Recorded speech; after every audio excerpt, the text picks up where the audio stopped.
Bharat Ratna doctor Bhimrao Ambedkar को कोटि कोटि नमन। ये कार्यक्रम डॉक्टर भीमराव अंबेडकर के जीवन पर आधारित है, जहां भारत की जनता के प्रति उनके योगदानों को पूरी सजगता से चित्रित और रेखांकित करने का प्रयास है। कार्यक्रम में दिखाई गई घटनाएं लब्ध प्रतिष्ठ पुस्तकों से ली गई हैं। इस कार्यक्रम के जरिए चैनल की ओर से एक विश्वसनीय, सजग और सकारात्मक प्रयास है कि डॉक्टर बाबा साहेब भीमराव अंबेडकर के जीवन की संघर्ष यात्रा एवं गौरव गाथा पूरे आदर के साथ घर घर पहुंचे और उनके योगदानों से सभी संपूर्णता में परिचित और आह्लादित हों। दीदी, बिस्तर लगाकर आराम करते हैं? नहीं, थोड़ी देर बैठो ना, बहुत अच्छा लग रहा है ना। करुणा, लक्ष्मी, बेटा तुम लोगों ने खाना खा लिया? हाँ बुआ, बैठिए ना। अरे करुणा, तुम दोनों अभी तक जग रही हो? कल तो तुमने रात भर काम किया, नींद नहीं आई? नहीं, कल काम करते हुए सुकून और उत्सुकता इतनी ज्यादा थी कि ना ही नींद आई ना ही थकान हुई। सुकून इसलिए था कि हम इससे पहले हर दिन काम के लिए भटकते थे। कभी हमें काम मिलता था तो कभी खाली हाथ ही घर लौट आते थे। अब कुछ समय के लिए लग रहा है कि काम के लिए भटकना नहीं होगा, बस जो काम मिला है उसे मेहनत से करना होगा। और उत्सुकता इस बात की है कि इससे पहले हमने कहीं ऐसी कोई जगह काम नहीं किया जहां हमारे साथ कुछ ऊंची जात के लोग भी काम कर रहे थे। ये मेरे लिए बहुत अनजान था। रोमांच तो था। हमने कभी नहीं सोचा मिर्ची कूटने के लिए इतने अलग अलग तरीके हो सकते हैं। अच्छा, ऐसा क्या था वहाँ जो इतना काम करने के बावजूद भी तुम कह रही हो कि रोमांच था? वहाँ ना आसपास के सबसे अच्छे मिर्च बोरों में भरकर आ रहे थे। कुछ लोग उन्हें साफ करके अलग अलग कर रहे थे और हम कुछ लोग उन्हें कूटने का काम कर रहे थे।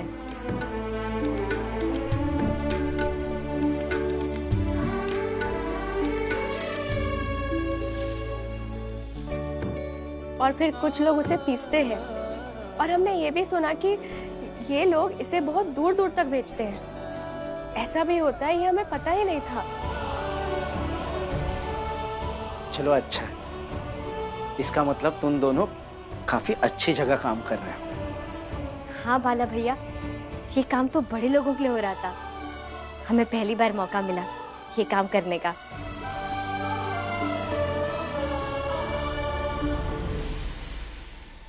रमा, मैं जा रहा हूँ। रुकिए, ये लीजिए। आज फिर से उस कुर्सी पर बैठेंगे ना आप? हाँ। कैसा लगेगा आज बैठकर?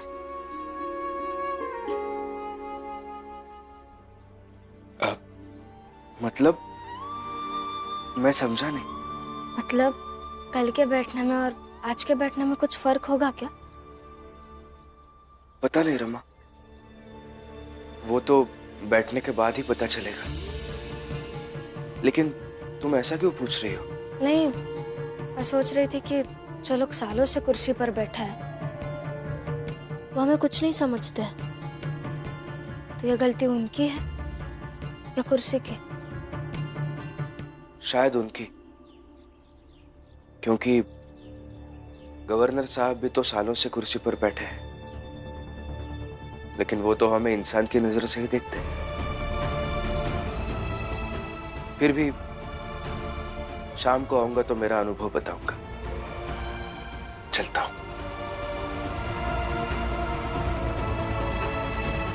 जो लोग सालों से कुर्सी पर बैठा है वो हमें कुछ नहीं समझते हैं, तो ये गलती उनकी है या कुर्सी की?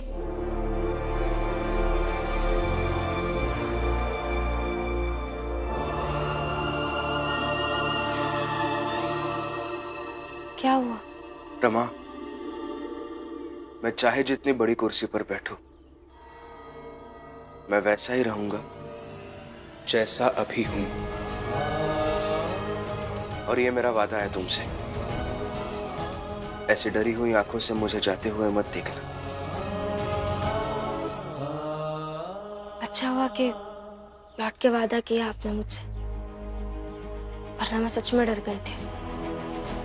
आप शाम को आएंगे तब अनुभव जरूर बताइएगा, मैं डायरी में लिखूंगी।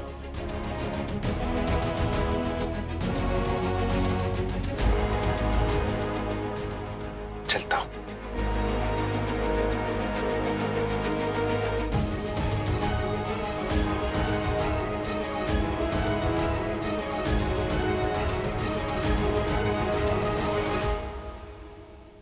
आई, क्या हुआ बेटा? आज मैं जा रहा हूँ, स्कूल बंद है तो देख कर आता हूँ। अरे कहाँ और क्यों? आई, सुना है कि दफ्तर में भीम भैया को अब कुर्सी मिलती है बैठने के लिए, उसी को देख कर आता हूँ। अरे भीम भैया को उनके लगन और उनके मेहनत से वो कुर्सी मिली है, उसमें तू क्या देखेगा? तुम भी पढ़ लिख कर कुर्सी पा जाना। तो खुद देख लेना। नहीं आई, अपनी आंखों के सामने कुछ होते देख लूंगा तो यकीन होगा कि ऐसा हो सकता है। मैंने जीवन भर अपनी जात के लोगों को नीचे देखा है, आज भीम भैया को कुर्सी पर बैठे देखूंगा तो मुझे अच्छा लगेगा और वो बहुत खुशी देगी, और वो खुशी मुझे हमेशा खुश रखेगी, मुझे कभी थकने नहीं देगी। आई, अब जाऊं आई? जा बेटा जा, और वहां से आकर बताऊंगा आई कि उन्हें देखकर कैसा लगा।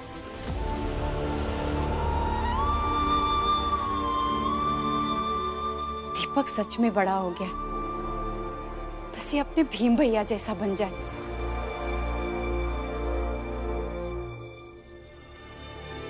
अरे हमारे जात के खिलाफ कोई कुछ करेगा तो यूं ही छोड़ देते क्या? किसने किया ये सब? अरे और कौन करेगा सेठ जी? भीमराव की वो दोनों भाभियां हैं जिस भीमराव को आपने नौकरी पर रखा है। इसका हमें बदला चाहिए। हाँ, बदला चाहिए।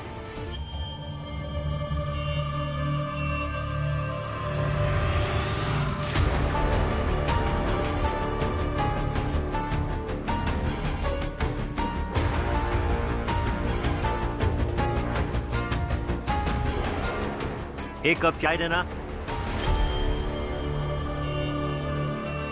आप तो अखबार के मालिक है ना? हाँ, आपने ही पैरे पर नौकरी दी है ना भीमराव को?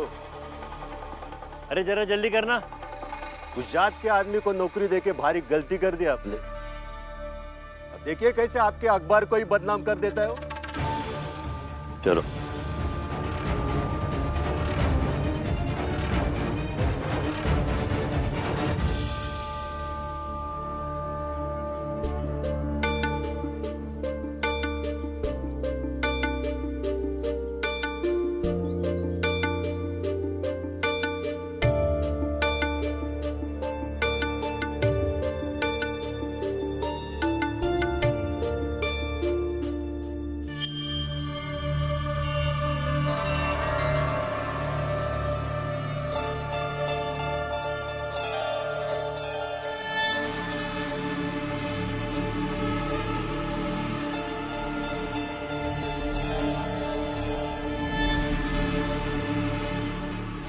सर नमस्ते।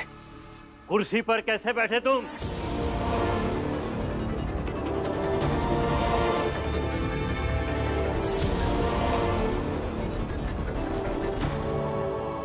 वो मैनेजर साहब ने कहा इसलिए। नमस्ते सर। आइए ना सर, बैठिए ना।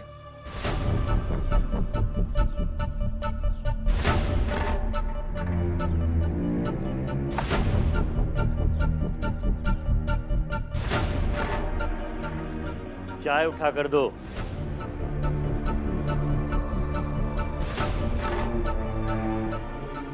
उठा कर दो।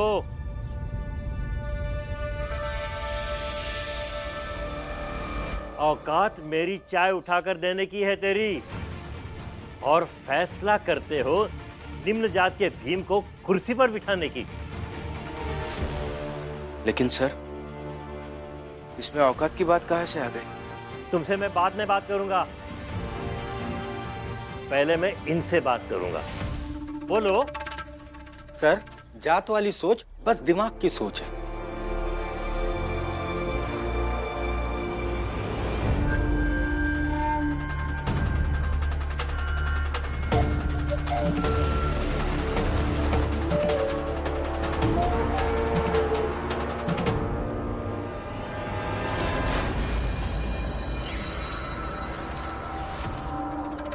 भाषण नहीं। सर आप ठीक तो है ना? तुम चुपचाप वहीं पे खड़े रहो। मैं ठीक हूं। Sorry sir. क्या सॉरी? काम हुआ है जो मैंने कहा था? जी।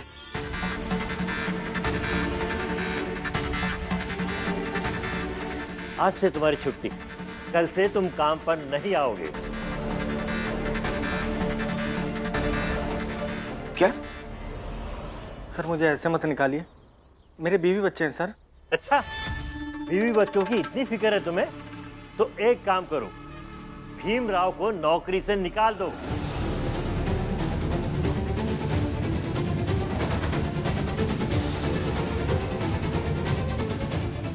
सर भीम को निकालेंगे तो बवाल हो जाएगा, आपने पहले भी तो देखा है। लेकिन सर किसी को भी काम से क्यों निकालना है? क्योंकि तुम्हारे भाभीियों ने हमारे मोहल्ले की महिलाओं को और मेरे बीवी को घायल कर दिया। लेकिन उन लोगों ने रोका इसलिए भाभीियों ने ऐसा किया ना। और वहां जो कुछ भी हुआ उसके लिए आप यहाँ आकर ज्यादती करेंगे, ये तो गलत है ना सर। चुप रहो तुम, मालिक है हम, जैसा मन करेगा वैसा हम करेंगे। लेकिन सर मैंने वहां पर भी यही कहा था कि लड़ाई झगड़ा करना गलत है। मुझे उससे फर्क नहीं पड़ता। अभी मुझे दो में से एक फैसला चाहिए, या तो यहाँ मैनेजर काम करेगा या तो यहाँ भीमराव काम करेगा।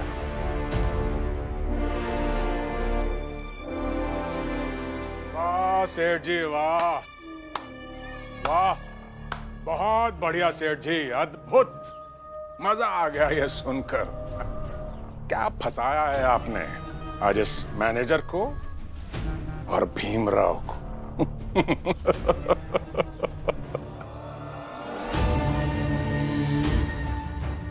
अरे क्या हुआ मैनेजर? चेहरे पे 12 क्यों बजे हैं तुम्हारे? उस दिन तो बड़ी अकड़ दिखा रहे थे मुझे।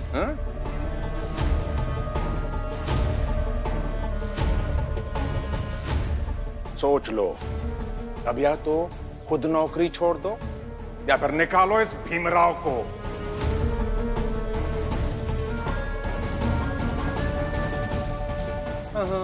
वैसे आज एक बात और साबित हो जाएगी सेठ जी। ये भीमराव जो सबको ज्ञान बांटता फिरता है कि वो खुद से ज्यादा दूसरों के बारे में सोचता है, सबसे निस्वार्थ प्रेम करता है। अगर इसने खुद से नौकरी छोड़ दी ना, तब हम भी ये मान लेंगे कि इसकी बातों में थोड़ी बहुत तो सच्चाई है।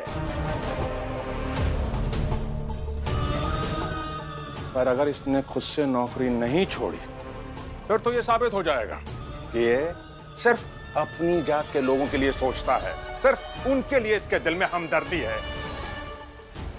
बाकी ये हमसे उतनी ही नफरत करता है जितनी कि हम इससे।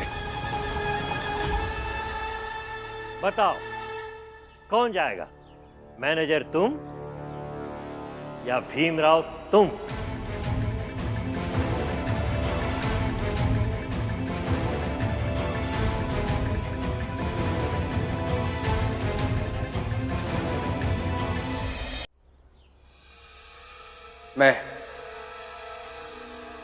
मैं ये नौकरी छोड़कर चला जाऊंगा सर। इन्हें मत निकालिए काम से।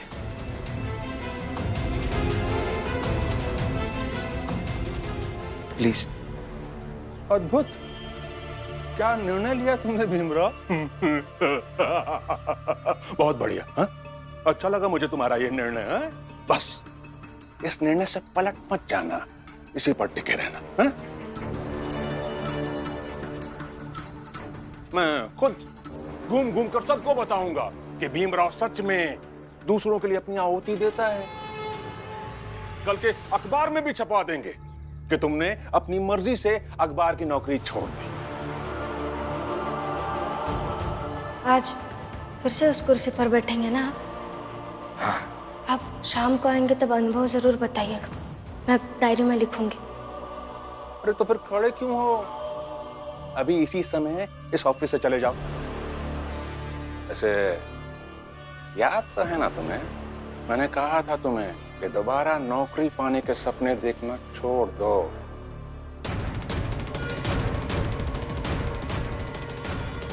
समय आ गया भीमराव, चलो निकलो यहाँ से, चलो निकलो यहाँ से। जा रहा हूं, जा रहा हूं।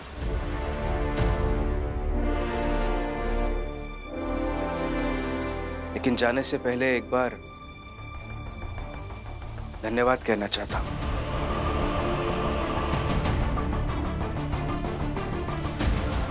यह ऑफिस मुझे हमेशा याद रहेगा, क्योंकि इसी ऑफिस में पहली बार मुझे मेरी योग्यता के अनुसार कुर्सी पर बिठाया गया।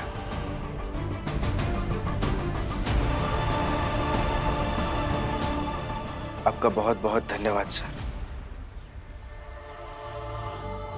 चलता हूं।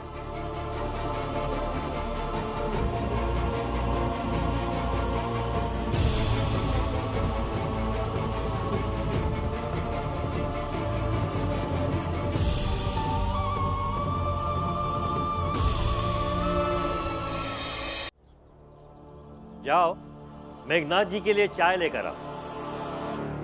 जाता है सो जान दे तेरी दसान जाए, खेवटिया की नाव जूं घने मिलेंगे आए, घने मिलेंगे आए। रुको,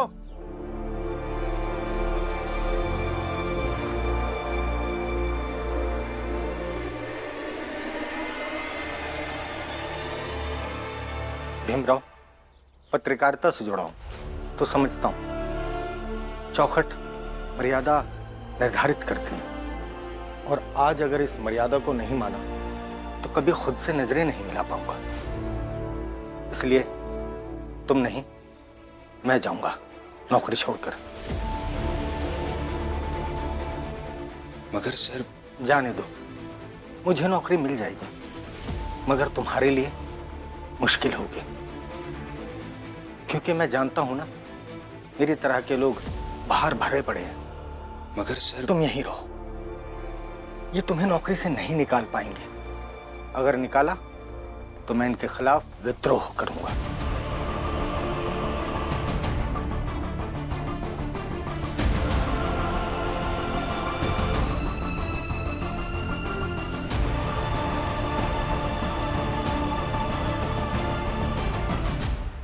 चलता हूं सर, धन्यवाद।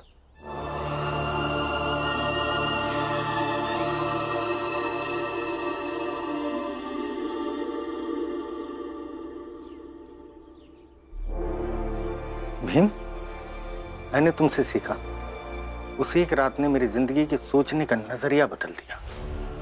मैं तुमसे ये तो नहीं कह सकता कि मैं तुम्हारी लड़ाई में कंधे से कंधा मिला के चलूंगा, मगर हाँ ये जरूर कहूंगा कि जब तुम लोग लड़ते लड़ते थक जाओगे तो मैं तुम्हारे लिए खाना, पानी और आराम लेकर आऊंगा।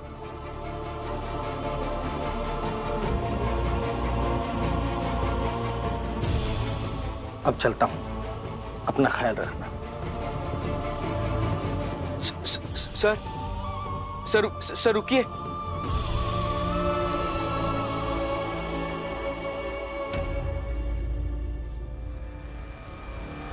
सर रोकिए ना उन्हें, वो जा रहे हैं, उन्हें नौकरी से मत निकालिए। आपको हमसे दिक्कत है ना, हमारी जात से दिक्कत है। आपकी लड़ाई हमारी जात से है ना, तो लड़ते रहिए ना। आप अगर कहेंगे तो मैं वहां आपके मोहल्ले में आकर आपके लोगों से माफी मांग लूंगा, लेकिन तुम्हें नौकरी से मत निकालिए सर। अरे यही तो समझने का फेर है, हमें तुम्हारी जात से ज्यादा अपने सिद्धांत की लड़ाई लड़नी है, और हमारा सिद्धांत कहता है कि अगर तुम्हारी जात अपनी हैसियत में रहे तो हमें कोई आपत्ति नहीं है, और कोई आपत्ति नहीं है इसीलिए तो केळुस्कर गुरुजी की सिफारिश पर तुम्हें नौकरी दे दी थी। मगर तुम तुम्हारी हैसियत बढ़ाने लगे, तो अब देखो तुम्हारी कैसी हालत करते हैं। लेकिन सर, मैंने कभी हैसियत के बारे में सोचा नहीं। चुप रहो तुम भीमराव, और जो बोलता हूं वो करो।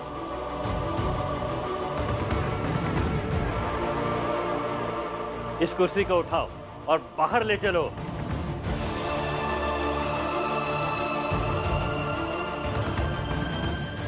ये कुर्सी उठाओ और बाहर ले चलो। अरे सोचो मत, उठाओ जल्दी।